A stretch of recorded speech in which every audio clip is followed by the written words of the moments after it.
Hi friends, ಹೆಂಗಿದ್ದೀರಾ? ಎಲ್ಲರೂ ಚೆನ್ನಾಗಿದ್ದೀರಾ ಅಂತ ಅಂದ್ಕೊತೀನಿ. ಏನಂದರೆ ಟ್ವಿಸ್ಟ್ ನಮ್ಗೆ ಇವಾಗ ನೋಡಿದ್ರೆ ಸೀದಾ ಅವ್ರ ಗಾಡಿ ಹಚ್ಬಿಟ್ಟು ಸೀದಾ ನಮ್ಮ ಗಾಡಿ ಹಾಕ್ಬಿಟ್ರು. ಒಂದು 300 ಕೇಸ್ ಮಾತ್ರ ಲೋಡ್ ಮಾಡಿದ್ರು ನಮ್ಮ ಗಾಡಿಗೆ. ಸೇರ ಅಂತ ಅಷ್ಟೊತ್ತಿಗೆ ನೋಡಿದೆ ಅವ್ನು ಬೇಜಾರಾಗಿಬಿಟ್ಟಿದ್ದ ಪಾಪ. ಅವ್ನಿಗೆ ಗೊತ್ತಿಲ್ಲ ನಾವು ಬಂದು 2 ದಿನ ಆಗೈತೆ ಅಂತ. ಸೇರಿಬಿಟ್ಟು ಏನು ಮಾತಾಡೋಕ್ಕಾಗಲ್ಲ, ಅದು ಸುಮ್ಮನೆ ಆಗಿಬಿಟ್ಟೆ. ಸೀದಾ ನೋಡಿದ್ರೆ ಲೋಡೆಲ್ಲ ಆಯಿತು. 2 ಗಾಡಿ ಲೋಡ್ ಮಾಡೋ ಅಷ್ಟಿಗೆ 8 ಗಂಟೆ ಮಾಡಿದ್ರು. ಆದರೆ ಬಿಲ್ ಕೊಡೋ ಅಷ್ಟಿಗೆ ನೈಟು 10 ಗಂಟೆ ಮಾಡಿದ್ರು ಬಿಲ್ ಕೊಡೋ ಅಷ್ಟಿಗೆ. ಇದರಲ್ಲಿ ಎಲ್ಲಿಂದ ನಾನು ಜಲ್ದಿ ಹೋಗೋದು ಹೇಳಿ? ನೋ ಎಂಟ್ರಿ ನೋಡಿದ್ರೆ ಶನಿವಾರ ಬೇರೆ. ಶನಿವಾರ ನೋ ಎಂಟ್ರಿ ಬಂದು 10 ಗಂಟೆಯಿಂದ 2:30 ಗಂಟೆ ಟೈಮು. ಮತ್ತು 4 ಗಂಟೆಯಿಂದ 9 ಗಂಟೆ ಗಂಟ ನೋ ಎಂಟ್ರಿ. ಬೆಳಿಗ್ಗೆ 11 ಗಂಟೆ ಅಷ್ಟೇ 10 ಗಂಟೆ ಅಷ್ಟಲ್ಲಿ ಪಾಸ್ ಆಗೋಕ್ಕಾಗಲ್ಲ. ನನಗೆ ಗೊತ್ತಿರೋ ವಿಷಯನೇ ಅದು. ಸೇರಿ ಅಂತ ನಾನು ಒಂದು ಚೇಂಜ್ ಮಾಡ್ಕೊಂಬಿಟ್ಟಿದ್ದೀನಿ. ಏನು ಪ್ಲ್ಯಾನ್ ಅಂತ ನೋಡಿದ್ರೆ ಸೀದಾ ನಮ್ಮ ಓನರ್ ಊರಿಗೆ ಹೋಗಿ ಅದ್ಯಾವುದೋ 2 ಟೈರ್ ಎತ್ತಿಕ್ಕಿದಾರಂತೆ ಫ್ರಂಟಿಗೆ. ಸೀದಾ ಹೋಗಿ ನೋಡೋಣ, ಚೆನ್ನಾಗಿದ್ದರೆ ಟೈರ್ನ ಎತ್ತಾಕೊಳ್ಳೋಣ. ಯಾಕಂದರೆ ಇವಾಗ ಹೊಸ ಟೈರ್ ಹಾಕೋಷ್ಟು ನಮಗೆ ಸ್ವಲ್ಪ ಬಜೆಟ್ ಇಲ್ಲ. ಬರಲಿ, ಬಜೆಟ್ ಬಂದಮೇಲೆ ಯಾರು ಕಾರು ಹೊಸ ಟೈರ್ ಹಾಕ್ಸ್ಕೊಂಡು ಇಟ್ಟೋಣ. ಇವಾಗ ಇರೋದು ಮಾತ್ರ ಆಸೆ ಪಡಬೇಕು, ಆರಕ್ಕೆ ಆಸೆ ಪಡಬಾರ್ದು. ಅದಕ್ಕೆ ಇರೋದು ಗಂಟ ಅಡ್ಜಸ್ಟ್ ಮಾಡ್ಕೊಂಡು ಓಡಿಸ್ಕೊಳ್ಳೋಣ. ಮತ್ತೆ ಈಗ ಬೇಕಾದ್ರೆ ಹಿಂದೆ ನೋಡ್ಕೊಳ್ಳೋಣ ಒಂದು ಸ್ವಲ್ಪ ಇದಾದಮೇಲೆ. ಸೇರಂತ ಹಂಗೆ ಬಿಲ್ಲೆಲ್ಲ ಇಸ್ಕೊಂಡು ಪಾರ್ಟಿಗೆ ಫಂಡ್ ಮಾಡಿದ್ರೆ ಅವರು ಜಲ್ದಿ ಬಂದರೆ ಜಲ್ದಿ ಅನ್ಲೋಡ್ ಆಗುತ್ತೆ. ಫಸ್ಟ್ ನಿನ್ನ ಗಾಡಿನ ಅಂತ ಹೇಳಿದ್ರು.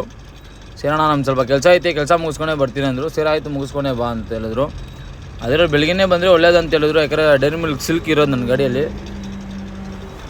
ಅದಕ್ಕೇ ಏನೋ ಮಾಡೋಕ್ಕಾಗಲ್ಲ. ಫಸ್ಟ್ ಯಾಕಂದರೆ ಮತ್ತೆ ನಾನು ಬೆಂಗಳೂರಿಗೆ ಹೋಗ್ಬಿಟ್ರೆ ಮತ್ತೆ ಈ ಕಡೆ ಬರೋಕ್ಕಾಗಲ್ಲ. MT ಗಾಡಿ ಚಿಕ್ಕಬಳ್ಳಾಪುರಿಗೆ.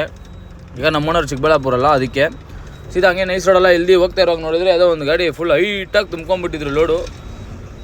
ಏನಪ್ಪ ಲೋಡ್ ಅಂತ ನೋಡಿದ್ರೆ ಚಿಪ್ಸ್ ಲೋಡ್ ಬೇರೆ.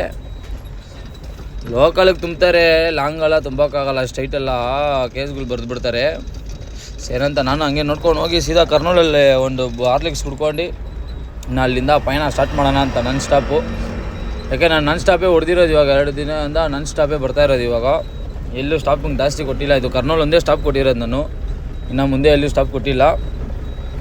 ಬರ್ರಿ ಹಂಗೆ ಹೋಗಿ ಸೀದಾ ಬೆಳಿಗ್ಗೆ ಅಷ್ಟಕ್ಕೆ ನೋಡಿದ್ರೆ ಅನಂತಪುರಮ್ಗೆ ರೀಚ್ ಆಗಿಬಿಟ್ಟು ಒಂದು 6 ಗಂಟೆ ಅಷ್ಟಲ್ಲಿ.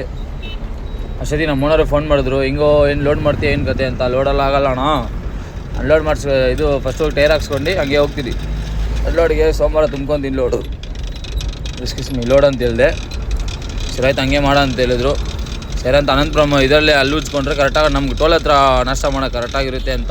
ಸರಿ ಅಲ್ಲೆಲ್ಲ ಉಚ್ಕೊಂಡು ಹಂಗೆ 2 ಇಡ್ಲಿ 1 ವಡೆ ತಿನ್ಕೊಂಡು ಅಲ್ಲೇ ಟೋಲ್ ಈ ಕಡೆ ನಾಷ್ಟ ಅಂಗಡಿ, ಟೋಲ್ ಆ ಕಡೆ ಟೀ ಅಂಗಡಿ, ಇಲ್ಲಿ ನಾಷ್ಟ ಮಾಡ್ಕೊಂಡು ಸೀದಾ ಅಲ್ಲಿ ಹೋಗಿ ಒಂದು ಟೀ ಕುಡಿದ್ರೇ. ನಾಷ್ಟ ಮಾಡಿದ್ಮೇಲೆ ಒಂದು ಟೀ ಕುಡಿದ್ರೆ ಅದರಲ್ಲಿರೋ ಸುಖನೇ ಬೇರೆ.